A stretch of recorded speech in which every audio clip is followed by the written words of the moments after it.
Hello and welcome to Reno Radio. My name is Naomi Findlay and I am Australia's rapid renovation expert. And each week I will be bringing you valuable tips, information and amazing stories from around the world about renovation. Helping people create wealth through renovating is my passion, as well as creating healthy, wealthy and beautiful spaces to live in and to share. Thanks for spending time with me today. Now let the show begin. You know, I visit a lot of houses, Aaron, as would you with Renovie, right? I do. And you would see all sorts of hedges as well. Formals, rambling, organics. Yep. Even structural lines. Structural plants in lines. Nice. Okay, but one of the biggest questions I get asked, and I'm sure you get asked it too, how and when do I hedge my hedge? How and when do I prune it? And how do I know how far to prune it back? Yep. So, can you help me out here? Like, an obvious one here is I don't want to lose my flowers, right? Of course. And so with something like this, it's a gorgeous gardenia, and I do love it. It's beautiful in its position. How and what should I do to hedge this well? Okay. Naomi, we're looking at an informal style hedge with a gardenia. Yeah. So if we try and get too structural with the gardenia, we're never going to get a square box there, are we? No, because we're going to lose all our flower, and that's the appeal of it. Absolutely. If we look here, we've got windows here where the perfume's going to go through inside. Absolutely. You lose the flower, you've lost all the benefit of the gardenia. So really all we're trying to do here is once we finish flowering, we give it a bit of a tip back. Now, I'd suggest get clean lines up against the house, and really that sort of area there is not going to make too much of a difference. Give it a bit of a clean line whenever it suits you. Yeah. But on the off season, we get less flower. Then so what's the off season? Your gardenia is going to flower most of your warm periods. So from spring through, we're now at the end of summer and we're starting to see blooms come back out in them again now. So it can be a bit random. Yep. But pick your time and sort of say we want to get new growth.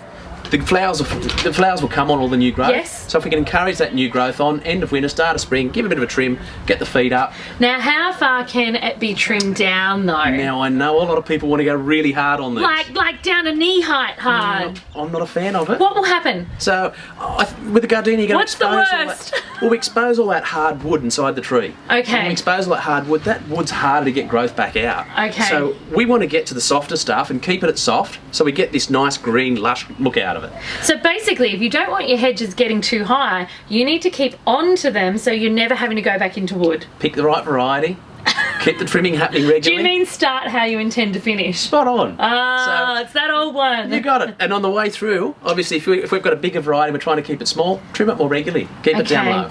So, all right. So the hints with these ones then are obviously don't trim when you flower unless you want to get rid of the flowers. Spot on. Crazy, because they're a beautiful scent. Yep. And unless you want to risk ending up woody and not getting great new growth, always trim above where it's woody. Spot on. And do it regularly. Okay, regularly. Did you hear that, guys? And you know what? I'm a biggest believer in outsourcing, Aaron. Yeah. If you have hedges and you're wanting to maintain them and you just can't get to them yourselves, make sure you outsource. There are so many people that are amazingly gifted at this, and you can keep your home and your garden looking amazing. Thanks so much, Aaron. No problem at all. Thank you.